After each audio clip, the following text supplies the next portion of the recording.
Social मिडियामा धेरै जसो हर्क साम्पाङलाई पास्टर भनेर भन्छन् र ब्यालेन्स शाहलाई लुसिफर भनेर भन्छन्। तर तिमीलाई थाहा छ लुसिफर र पास्टरमा के अन्तर छ भन्ने? पास्टर शब्द राम्रो हो, समाजलाई उन्नतितर्फ लैजाने र गाउँ समाजमा शिक्षा बाँड्ने मान्छे हो पास्टर। लुसिफर भनेको के हो थाहा छ तिमीहरूलाई? शैतान। त्यसमा लुसिफर भन्छन् भने नेपालीमा शैतान, इङ्ग्लिस वर्डलाई ट्रान्सलेट गरेर। लुसिफर भन्ने चिज कति नराम्रो हो, यसले देशलाई समाजलाई होइन नकारात्मकतर्फ ढकल्छ। अहिले त्यही पनि भइरहेछ। सुकुम्बासीहरू गरिब दुखीहरूलाई होइन फुटपाथमा बेच्नेहरूलाई र फुटपाथको कुरा छोडौँ, फुटपाथ त अब क्लियरै गर्नु पऱ्यो, ठिक छ।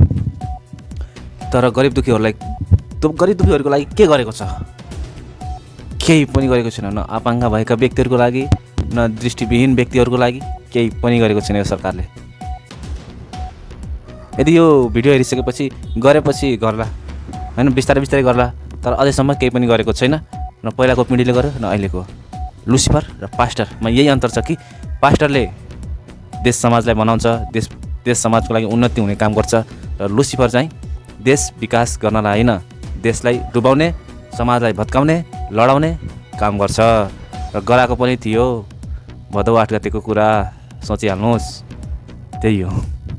ल साथीहरू, अब तपाईँहरूलाई चित्त नबुझेको होला होइन, घोच्यो होला, तर केही पनि छैन। कस्तो लाग्यो त्यस्तै कमेन्ट गर्नुहोस्, तर छाडा चाहिँ नबोल्नुहोस् ल है, छाडा चाहिँ बोल्नुहुन्न। जय नेपाल।